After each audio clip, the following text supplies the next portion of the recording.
Hello, boys and girls, and welcome to Movie Goodness, where we examine life through cinema here on the KB Radio Network. I am your host, Kevin Reed, and this episode of Movie Goodness is selfishly about me. And when I say about me, I'm trying to talk to myself here. I'm asking myself a question. And normally we'll discuss a topic that affects everybody and discuss a movie that relates to that. But this episode is a little different because I'm trying to figure something out. I'm trying to, I guess, do some soul searching, if you will. And it's for the most trivial thing ever because I'm trying to figure out why I like Joker Folie, whereas everybody else, well, I'll say 95% of the people who have seen that film feel completely different. I mean, you either hot or cold when it comes to Jokey Folie. It's no in between. There's no, oh, it was all right. Oh, it's watchable. You either liked it or you hated it. And the people who liked it, I can't find. It feels like I'm the only person on earth that actually liked the movie. And so I did a review of the film after saw it last week when it opened up, and it was non-spoiler, didn't really get into spoilers. But at this point, with people discussing it, saying why they hated it and whatnot, of course, I always considered doing a spoiler review of it because I wanted to dive deeper into the review and talk about the things that I liked and talk about the things that I disliked, because there are things that I disliked about the film. It just wasn't to the level of vitriol that is online, that is in these articles by critics and fans alike. Is like, my God, what did this movie do? Was I watching the same movie? I'm trying to figure out what went wrong.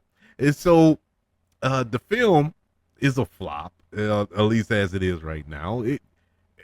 It's not going to make its money back. I think this film was made for $200 million. That was the production budget of this film. Whereas the first film, Joker, which came out in 2019, I think was only made for like 50, and it grossed $1 billion, which is why we got this sequel to the film. And this go around, they gambled hard. And honestly, I don't know where the $200 million went in the production. It's a beautiful production. It's shot beautifully, the costume designs and all this here, but there's no action sequences. There's nothing there, you know what I'm saying? Like big stars. I mean, Joaquin Phoenix is a star, but not to that level to where you got to pay him that much. You know, Lady Gaga is a star, but I don't think she got $50 million to do this movie. I could be wrong, but this is a flop. I think it only made $40 million opening weekend, which was well below the projections for this film. But today, what we're going to do, we're going to go through the spoiler review of this film. And we're going to break it down. And because I've seen it twice now, and I pretty much feel the same exact way that I did the first time. I mean, it was so bad. I had to watch it a second time and try to, you know, when you see a movie sometimes and the first time you see it, like, man, that movie was good. It got off, man. That was one of the best movies ever. And then you watch it again, you're like, man, what was I looking at? What? This movie is not that good. You know, it did happen to me a few times. But this go around, no, it didn't happen. I felt the same that I felt the first time I watched it. So we're going to have the discussion, and I'm going to go over, you know, periodically during the discussion, what people are saying about certain things that we're discussing during this breakdown of the film, and my thoughts on why they feel the way they feel about this movie. And I'll give you my final thoughts on why I feel the way I feel about this film. But this film, Folie, is directed by Todd Phillips, who directed the first film. Todd Phillips has a comedy background. Todd Phillips directed Road Trip. I think that was his first film back in 2000, maybe 2001. But it was a funny film. I actually enjoyed it. He did Old School, hilarious, hilarious. One of those cult classics, if you will. School for Scoundrels was funny. Hangover 1, 2, and 3. Love those films. I love the first one. Like the second one. The third one, okay. Eh, but he's directed some really good comedies. And when he first did Joker, from 2019, I was like, all right, that'll work because with his comedy background and whatnot, this ought to be an interesting take on that character. Well, it was. He went completely dark. I mean, there was nothing funny about it. It was funny. It was funny parts in it, but it was disturbing funny. And so uh that film was a deep dive into mental health. That's why I love the first Joker so much. It really shined a light on the mental health issue. Not so much those who are dealing with this, but how it's treated, how people treat them who are going through with it, and what drove Arthur Fleck to ultimately become the quote unquote Joker in that film. It was a beautifully made film, close to perfect, very close to perfect. Enjoyed it inside and out. The score, the cinematography, the acting. Joaquin Phoenix won Best Actor at that year's Academy Awards, where well deserved. And I've seen that movie multiple times, and I enjoyed it each and every time I watched it. This film, this go around, Jokey Folie I Do, is a jukebox musical as well as a psychological thriller. And that was the new element that they added to this film and that they kind of promoted when they announced the sequel. And I was a little taken aback by that. I was a little like, why? Why? Why mess up a masterpiece in some sorts by doing a musical? How is that even going to work? And maybe a couple of days or a week or so, or it could be months after. I don't know, but time blends together these days. But they announced Lady Gaga was cast as Harley Quinn. And I'm like, okay, now you have my attention. Now I'm fully on board. We're doing a musical with Lady Gaga as Harley Quinn, who I would have watched the movie with her as Harley Quinn without the musical element. I think Lady Gaga is an awesome performance and performer, I should say, and her as this character, it fits. I automatically got excited. I'm like, man, that fits perfectly in this universe, in this world that Todd Phillips has created here. And so I was super, super excited. This film is loosely based on DC Comics character, like I said, the Joker, Harley Quinn.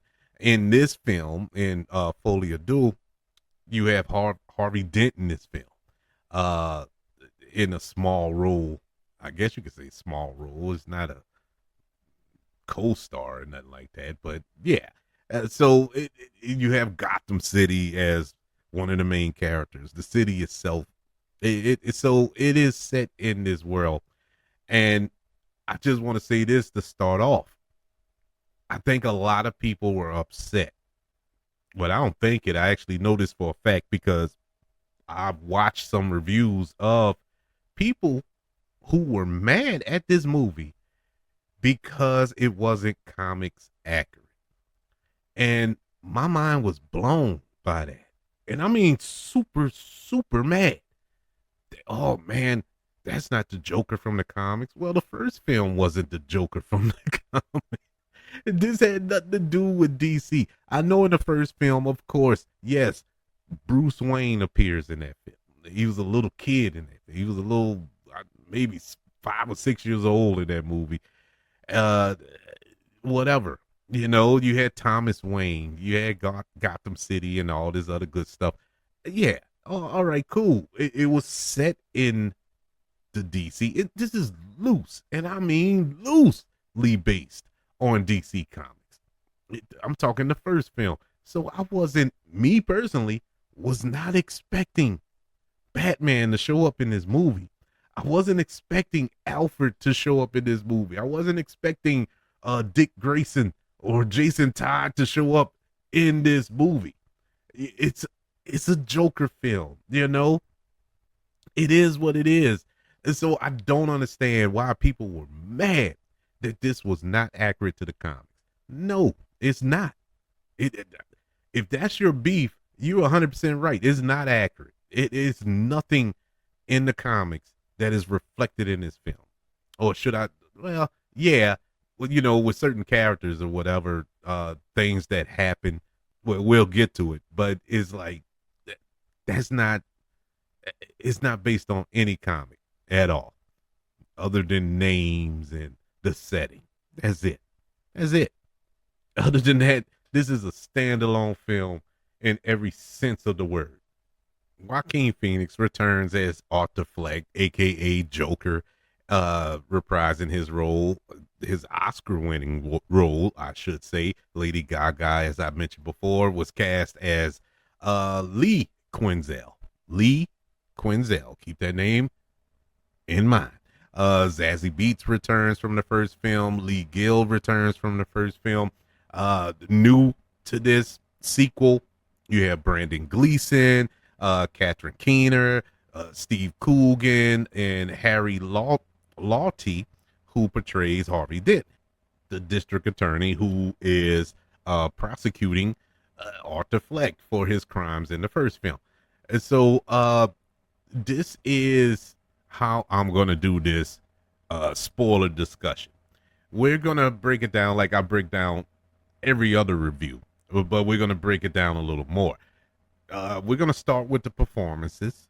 All of the performers, touch in on some plot points, but I'm going to save that till we get to the story element of it. And then we're going to go through the story, you know, in all three acts. After which we'll talk about the production. And then we'll get into our discussion on why I think there's so much vitriol for this film and why I feel differently than the masses in this film. Let's start with the performances. Let's start with our star, Joaquin Phoenix, who reprises his role as Arthur Fleck, this mentally ill criminal who we last left in the first film. He had got arrested for killing 5 people, which is actually 6, and he was locked up in Arkham, and he had killed the therapist, I believe, at the very end of that movie. Because when he walked out the therapist's office in Arkham, he had the bloody footprints, and that's how the film went off. And so we pick up in this film Arthur Fleck locked up in Arkham. What Joaquin Phoenix did to his body in this film, just like he did in the first one. I mean, Jesus, man, I feel so bad for him. It was hard to look at him, and that's the whole point.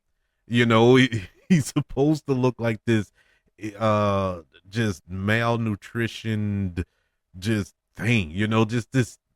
I don't know. I don't even know how to describe him. He's almost skeleton like in the way he got his body to look that way. I was kind of worried, but then I saw an interview. They were doing a press junket and it looked like he put the weight back on. Thank God, because he looked horrible in this movie. But his performance, once again, stellar. There's no way you can have a problem with Joaquin Phoenix performance.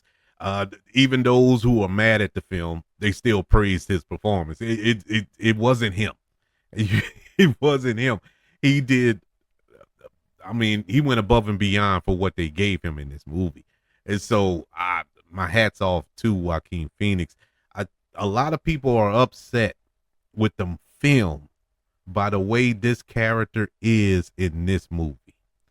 as opposed to the way he was at the end of the first film. He kind of, in the first film, he accepted being the Joker. By the end of this film, he doesn't, and is that a betrayal of the character? If you look at it that way, yeah. If let me put it like this, and I should have started it off like this.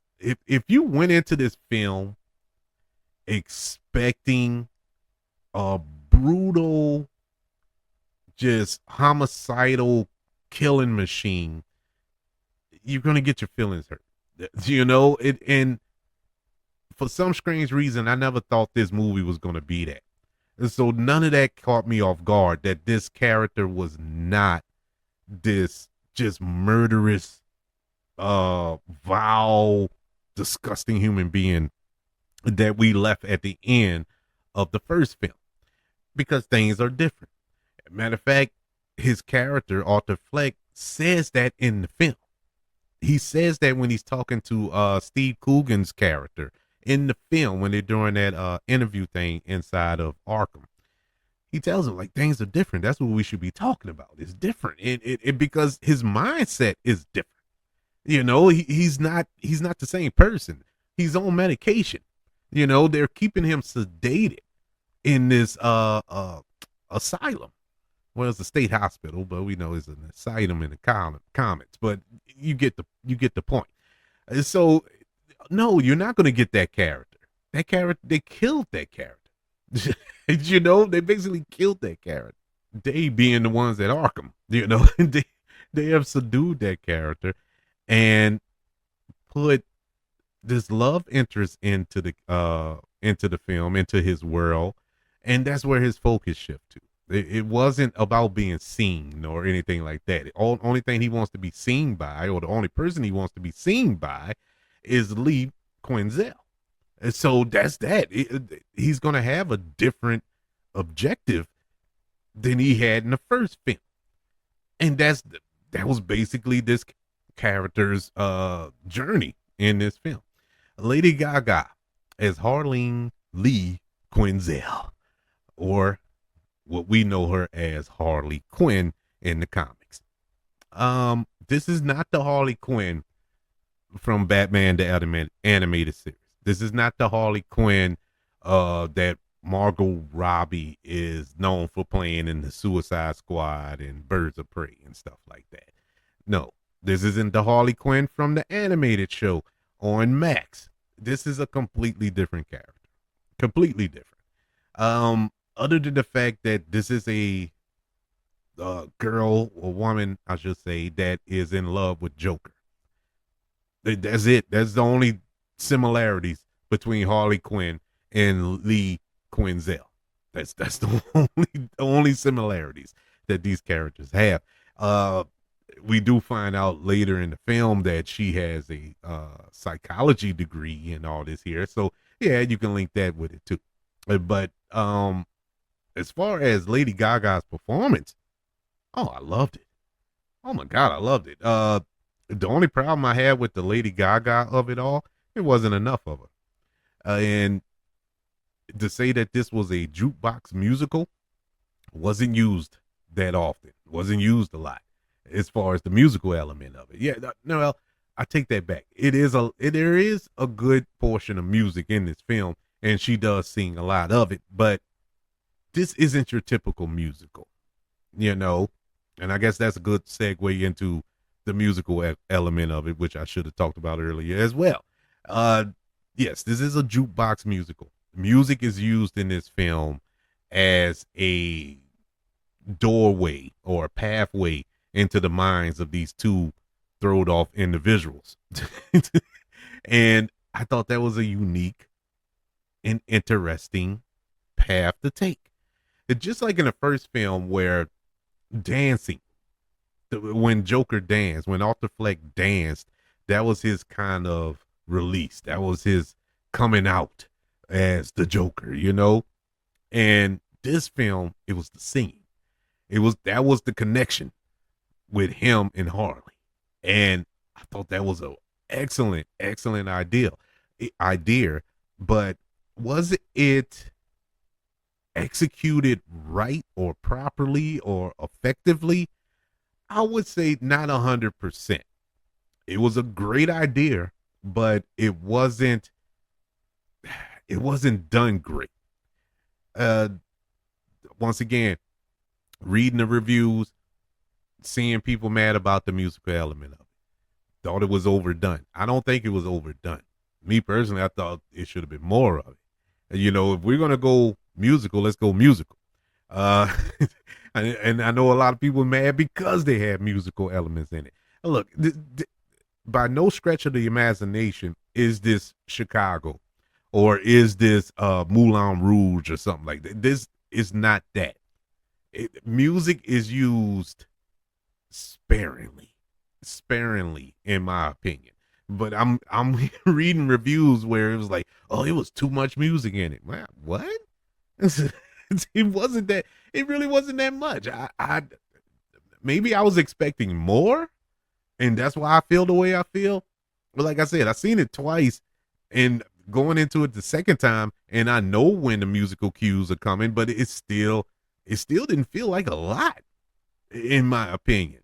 Um, uh, my issue with the music, like I said before, I don't know if it was executed right at parts. Some scenes it worked perfectly, and some in other scenes not so much, not so much. But back to the Lady Gaga of it all. Lady Gaga did a great job. I think she did a great job, just like Joaquin Phoenix. She did great with what was given to her. I don't think it was a lot that she had to work with, to be honest with you. She's not in it as much as I thought. I thought this was going to be more of a duel type thing, like a yin and yang type thing. But she doesn't have a lot of screen time, at least not as much as I was expecting to see. But she was in it a good bit. The parts that she was in, I think she went toe to toe with Joaquin Phoenix in this film, and you can argue in some scenes acted circles around Joaquin Phoenix. Now, mind you, this is an Academy Award winning actor, not just any Academy Award winning actor. He won the Academy Award for playing this character. So, to say that she went toe to toe with him, and you know, uh, at the very least, in her worst moments in this film, was on the level with Joaquin. Uh, every other time, I think she was in control of this film, 100% in control of every scene that she was in, 100%.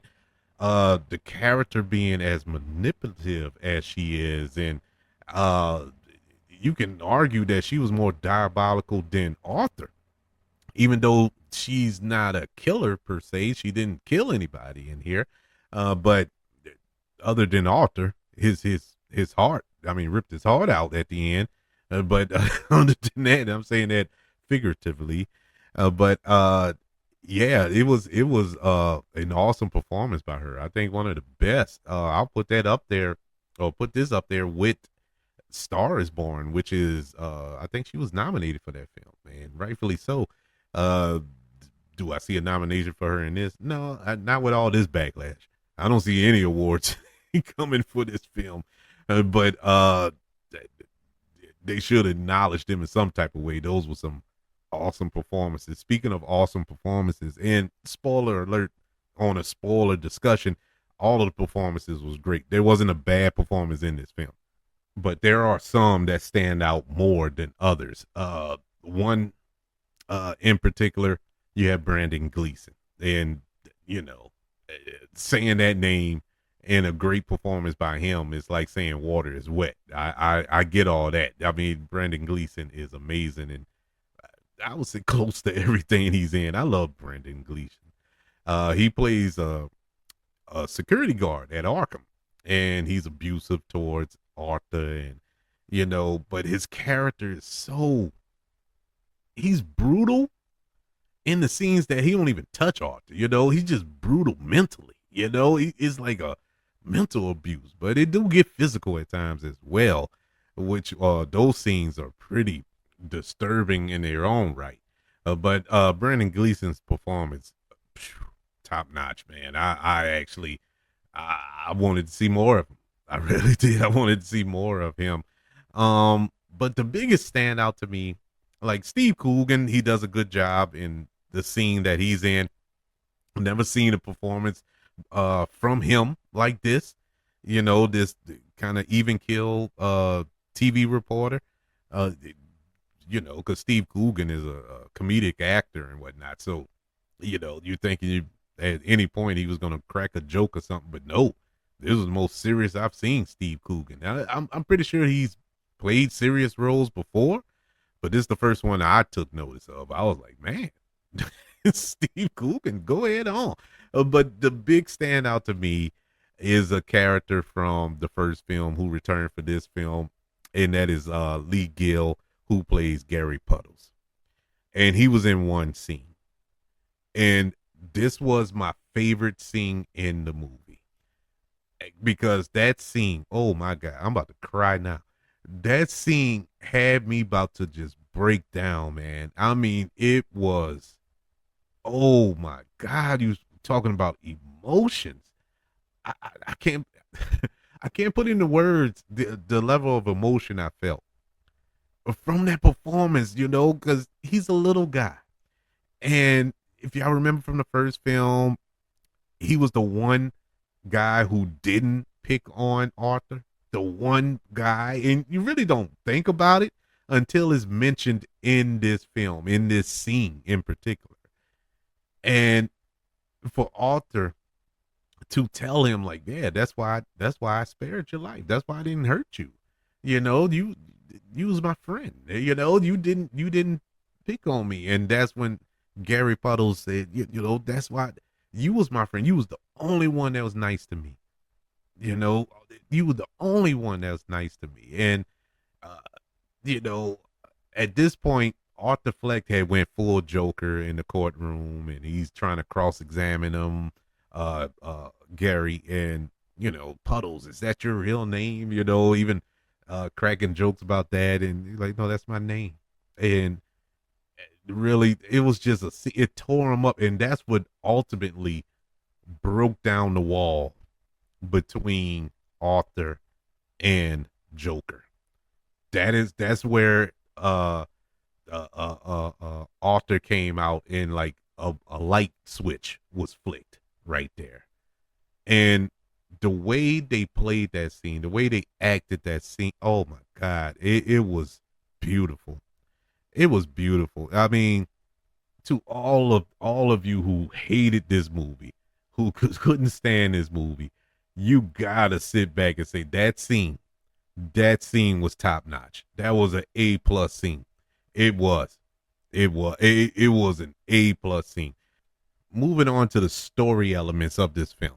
I'm gonna try to break down storylines. I'm not gonna go from beginning to end and you know basically recite the screenplay to you, but we're gonna go storylines throughout and what I felt about the storylines, the through lines, the subplots, and all that there, bit by bit. So let's start with the opening. Let's do the opening by itself. This film starts with an animated sequence, and I thought that was interesting. I was like, okay, where are we going with this? And it pretty much recaps the end of the first Joker, and it's done in an animation style. And this is where the introduction of a second personality, a dual personality, is introduced, where Arthur Fleck is fighting his shadow, and the shadow is what took over, which is basically the Joker took over, and he's the one that actually murdered Robert De Niro on live TV. And so you have that, and then Arthur Fleck wakes up. It was all a dream, of course. But it was a cool scene, but you know, once you see the movie and you realize, like, wait, that was they basically summed up the movie in that animated scene. That was the whole movie in that scene. And I was like, man, uh, it didn't really dawn on me till the second time I watched it. because the thing about it is when Joker is walking past this theater, he see these posters of old musicals, and those are real musicals, those actual films that came out, you know, decades ago. But the little Easter egg of it all is the music that they sing in this film comes from those films that you see in that little dream sequence. So everything was connected in there. And so we move on to Arthur Fleck and Arkham. Him being in Arkham. Now, first and foremost, let me say this. The film is basically a recap of the first film. Now, if this is the reason, like I said, I'm trying to search for reasons why people didn't like this movie. If this is the reason why people don't like this film, I can kind of understand that because it was basically a 2.5 hour recap of the first film. It was, I mean, nothing happened. There was no action. There was no killing from Arthur. He didn't kill anybody in this movie. He daydreamed about it, but he didn't actually kill anybody in this film. But it's basically a recap. Him being in Arkham did drag a bit. That I will openly admit. It did drag in Arkham. It was a lot that they could have trimmed out in this film, and Arkham was it. you know, there were some interesting things that took place in there. You know, his living conditions. Yes, we need to see all that.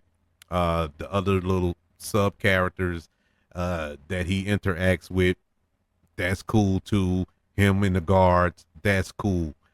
But one character we don't get introduced to at all. We see him floating around in the background, but it's only for a couple of scenes.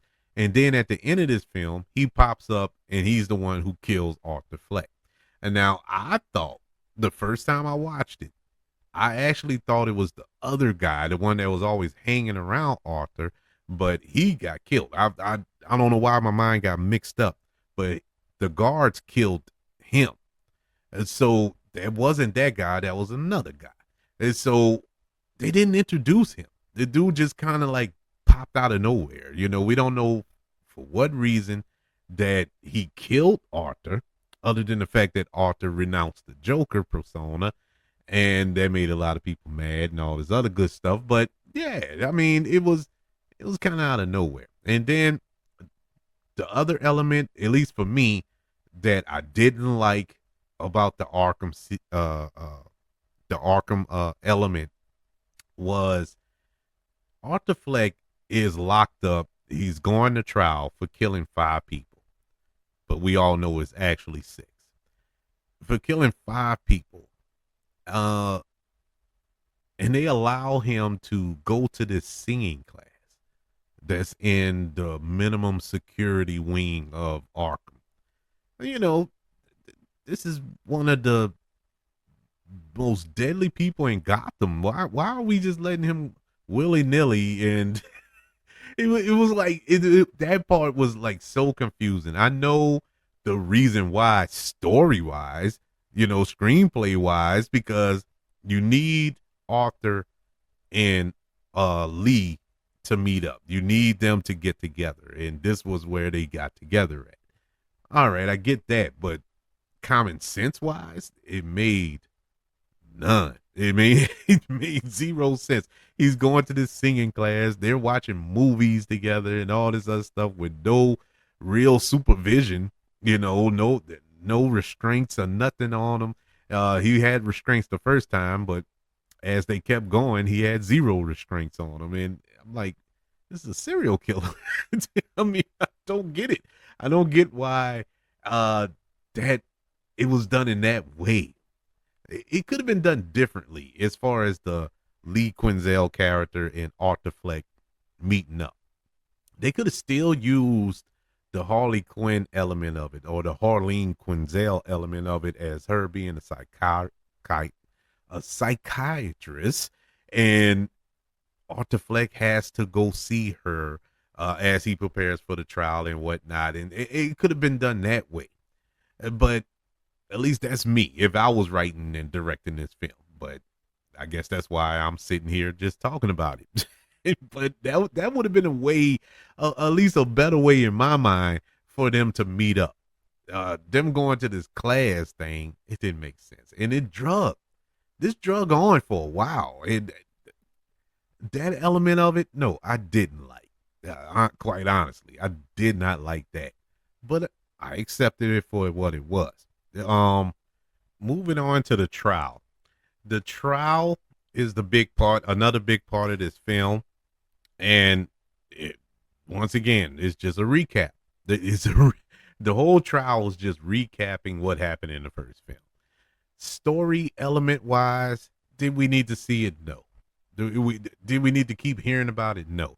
Now we did hear some new elements to Arthur Fleck's life, his background that we didn't explore in the first film.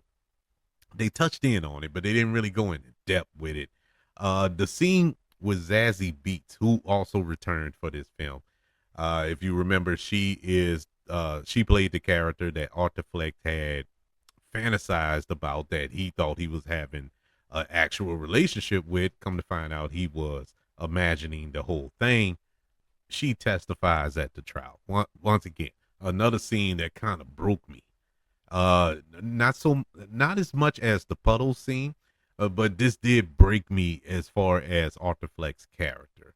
When Zazie Beetz' character is talking to the lawyer in the courtroom, I should say, and she's describing or recounting a conversation she had with Arthur's mother, and how Arthur's mother lied to her and told or lied to Arthur and told him that, God put him here to make people laugh, and she was laughing at him, like, like a joke, like she looked at him like, you know like like what he was, nothing, you know and that was heartbreaking. And for Arthur to sit there, and he drifts into his daydream, and has this musical number in his head, as Zazie Beetz is describing this. Oh my God, it was torture.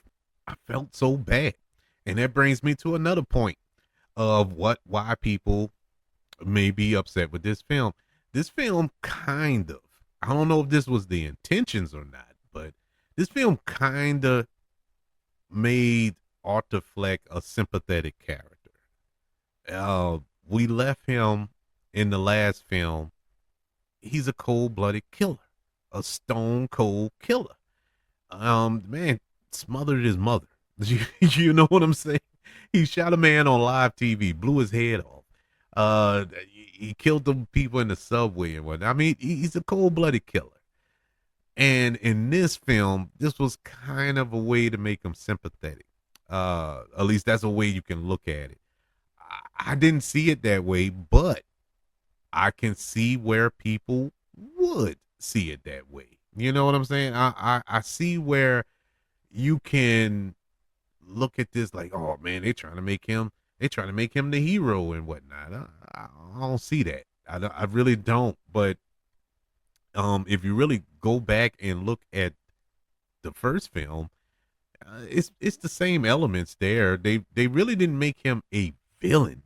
They made him more of just a sick man. He's a sick man mentally, and that's not to celebrate him or cheer him on like the people of Gotham were, but at least some of the citizens of Gotham were. But it's just to showcase it, and I didn't see it as trying to redeem his character in any way. But it is what it is. Harvey Dent, who plays the district attorney, is the district attorney. He I think old boy did a pretty decent job as Harvey Dent. I haven't seen him in nothing. I think he is in other things, of course. Is in his first movie, but I haven't seen him in anything else. I think he did an excellent job. The scene at the end of the trial where the trial blows up. A car bomb outside blows a hole in it, and everybody in it is in the courtroom is messed up and uh, you know devastated by what just happened. And then we see that little Easter egg with Harvey Dent and half of his face is messed up. I'm like, okay, that's cool. It's cool, but at the same time, it was kind of unnecessary because if we're gonna do a standalone film, do a standalone film. Don't tease us with these Batman villains. It's not like you're gonna have a part three and Harvey Dent is gonna be Two Face now. That wouldn't make sense. But it's it was cool to see, as fan service. But this film, you kind of how can I put it? You kind of sullying your film that way, because this is a different film, and it feel like you're trying to play in a sandbox that you don't have to play in.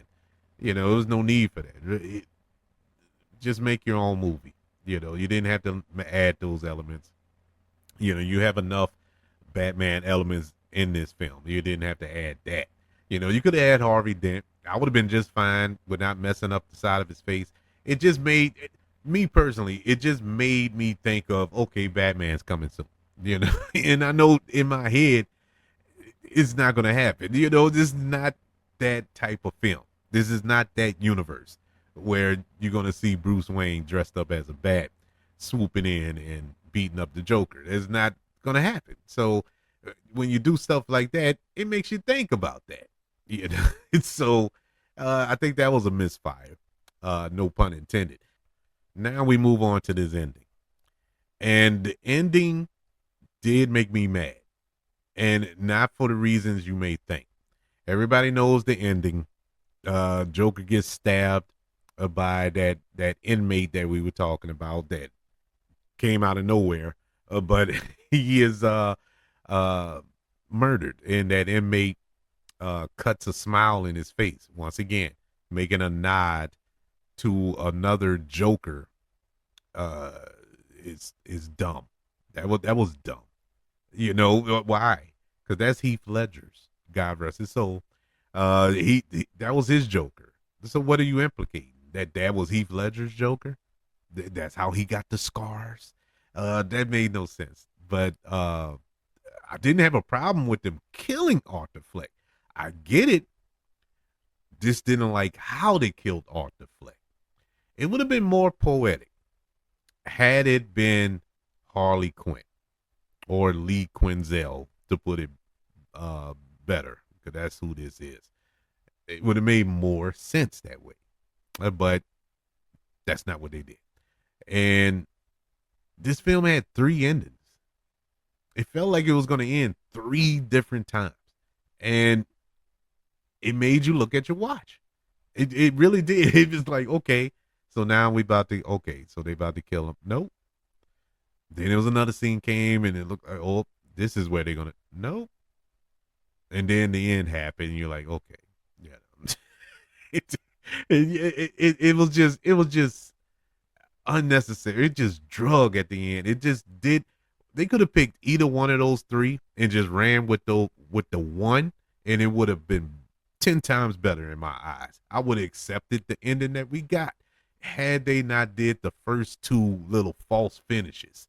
And and those finishes are, I don't know why I'm hiding. I'm acting like it's non-spoiler, but when he leaves or escapes out the courtroom, and some of his Joker followers help him leave, and he runs off and he goes up the famous stairs, and Harley Quinn is sitting at the top of the stairs. And Harley Quinn had told him that she was pregnant and whatnot, and this, that, and the third. Well, I'll get to that. I'll get to that when I break down the relationship thing. That's next. But the end, I'm thinking she's gonna kill him right there, because at that point she was disgusted. But that didn't happen. She just walked away. The scene where the guards were about to murder him in the shower or whatever, I thought that was the end. Nope, that didn't happen. Actually, that scene happened before the car bomb and all that there. And so you had that. Then you had and then the actual ending with the stabbing. Yeah, it was kind of it didn't land. It didn't land because it just felt like okay, that's it. that's that's how the ending was. It was like, oh, that's it. You know, we went through this long journey with this character, two movies, and that was that. Like I said, I didn't have a problem with the results that he died at the end because that ultimately what he deserved, but it wasn't it just wasn't executed right in my humble opinion. But that that's the ending we got. But I said in my non-spoiler review, I did not like the ending. Did not like the ending at all, and that didn't change on the second go around. Actually, I hated it worse. Um, the second time I watched it. The love affair. I would say the best for last. The love affair between Arthur Fleck and Lee Quinzel. This was done fairly well. Like I said, there was a misfire there with the musical element, but as far as the performances between Joaquin Phoenix and Lady Gaga and the chemistry between the two of them, it was great. It was great. It's what sold it. This is what you were supposed to go to the film to go see, and that was my sole focus. You know, once again, I think a lot of people were expecting one thing and got another, and that's why they're mad. I've been there before, so I understand. I understand why you feel that way. But I did not go into this movie like that. I wanted to see the dynamic between Arthur Fleck and Harley Quinn. And that's what I went in to see, and that's what I got. And I thought it was done great. Yeah, there were some scenes that didn't quite make sense to me. I still question this film at the end. It wouldn't shock me if it came out later on that Todd Phillips pulled a voila. If there was, if this film is not what we think it is, because there are scenes where Harley Quinn is just, you know, Arthur Fleck, he wakes up, he's in solitary confinement now. He wakes up and Harley Quinn is sitting in there. Oh, I let the guards let me in and whatever. In solitary confinement with a serial killer? You know, this stuff like that to make you question. Either this is really stupid or there's something deeper there. Or this is a figment of Arthur Fleck's imagination. That the whole Harley Quinn aspect of this film is a fantasy. None of it was real. Because when you really sit down and think about it, like I said, I've seen the movie twice. When you really look at the film, Harley Quinn really doesn't interact with no other character in this film. The only person she speaks to is Arthur Fleck. And that's it. Nobody else really notices her other than the lawyer who talks about her. And all she did was give a little background on who Harley Quinn is, and that's it. But you never see them together. You never see them talk to one another. You never see her talk to anybody else but Arthur Fleck.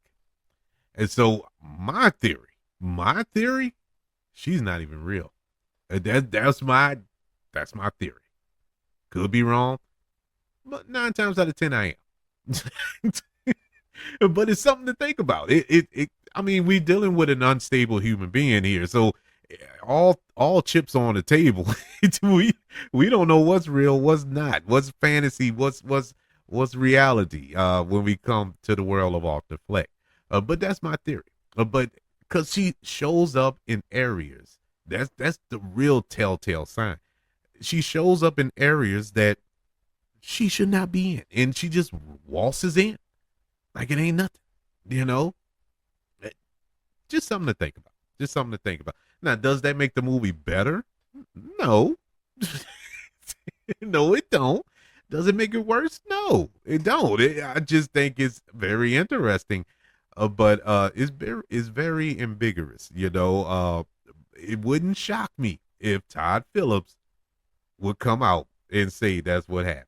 It'll probably be years from now, or Lady Gaga or Joaquin Phoenix will come out and say it.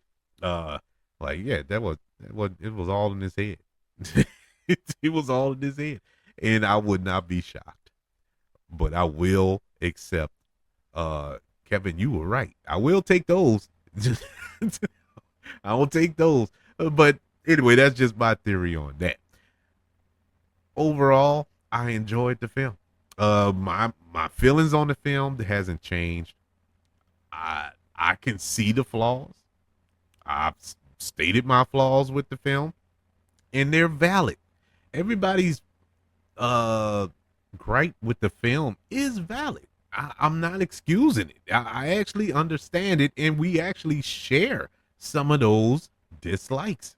I get it, but there are so much, so much good that outweigh the bad here that I can't give this a failing grade. I gotta say that this is a really good film, and it is a really good film. It is well made, technically well made.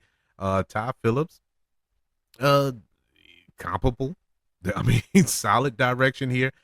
Not as good as the first effort with the first Joker, but it's good.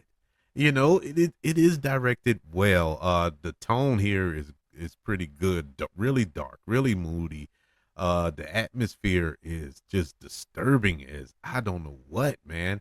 Very disturbing. Oh, speaking of disturbing, there's one other element I did want to talk about, and that was Gotham City. Gotham City, when we left it at the end of Joker, the first film, the people were going crazy.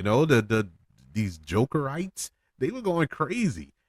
We really didn't explore that in this film. That was another thing that I was kind of upset about. Like, what are the effects of this renaissance from these Joker lovers? And none of that was dove into. And I think they could have touched in that on that a little more. If we are going to sit here for 2 hours, 2.5 hours, you had plenty of time. You could have cut some of that Arkham sequence and looked in the people of Gotham and seen how that how they've been effective for the past 2 years, I believe. That this is set after the first film, and so there were some things there they could have touched on and they didn't, and that was one of them. I wish they would have. But anyways, yeah, the atmosphere was great. The cinematography, once again, oh my god, man, this was cinema. They had some shots in this film that you could have paused, screenshotted, and put it in a frame and hung it on your wall. There was some beautiful shots, very beautiful cinematography in this film. The epic shot, the money shot with the smiley face on the glass and Joaquin Phoenix leaning up, lining up perfectly with that smile. Oh man, that was great. I mean, beautiful. Beautiful. Um, yeah, the music, as I said before, the music, I think they were great choices music wise. The execution on some of them, not so much.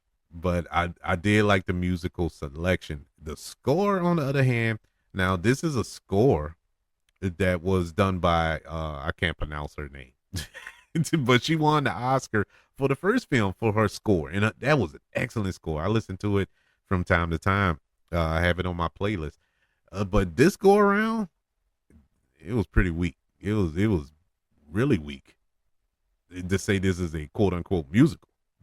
The score didn't work for me. But like I said, overall, I'm giving it the same grade that I gave in my non-spoiler review. I give it an A minus.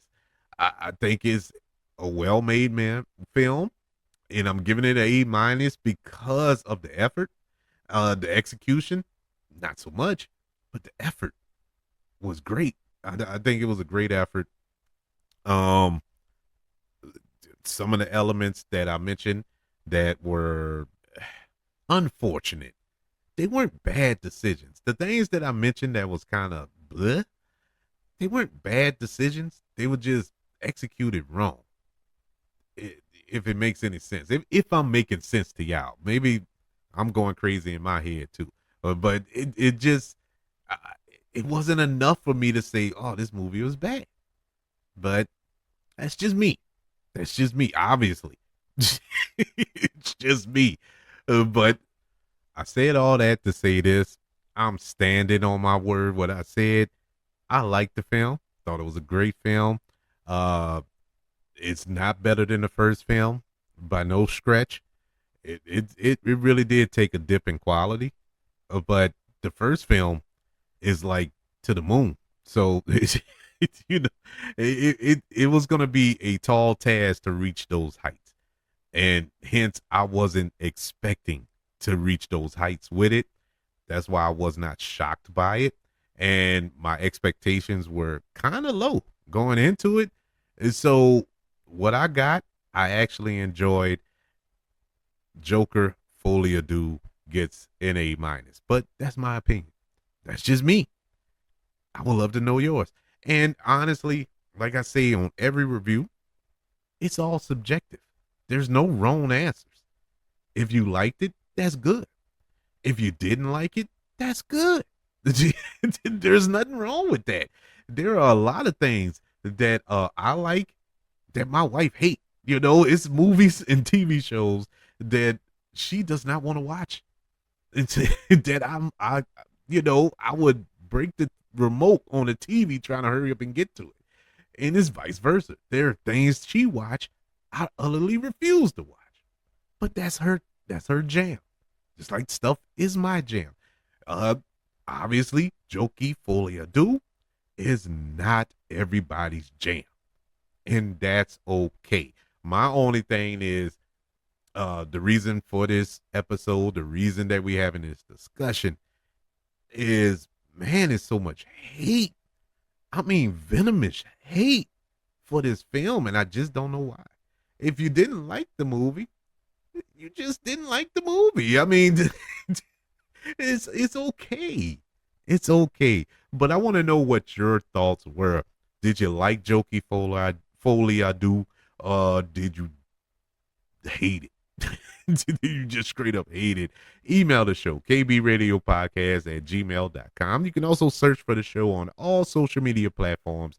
Just search for the KB Radio Network. Also, ladies and gentlemen, don't forget about the KB Radio Network channel on YouTube. Subscribe and like this video if you don't mind. Also, don't forget about the 5 stars, the reviews, and sharing this show if you're listening on Apple Podcasts, Spotify, iHeartRadio, wherever you are currently listening to movie goodness here on the KB Radio Network. Everybody, thank you for joining me for this little dive into Jokey Folie, the most diverse of film. Well, it ain't diverse. The most hated film of 2024. And I am not in that camp. You can say a lot of things about me, which I'm pretty sure you do. But it's one thing you cannot say about Kevin Reed. I do not roll with the crowd. If we all in agreement, we all in agreement. But if everybody feel one way and I feel completely different, I'm going to let you know that I feel completely different. I don't join the crowd. And this time I'm definitely standing on the island by myself. But it's all good. I'm still happy. I hope you are too. Maybe not Joker happy, but I'm happy. But everybody, thank you for joining me for this episode of Movie Goodness. Can't wait to speak to you on the next go around. Want you all to know that I love you. Continue to love everyone. And until we speak again, you all be blessed.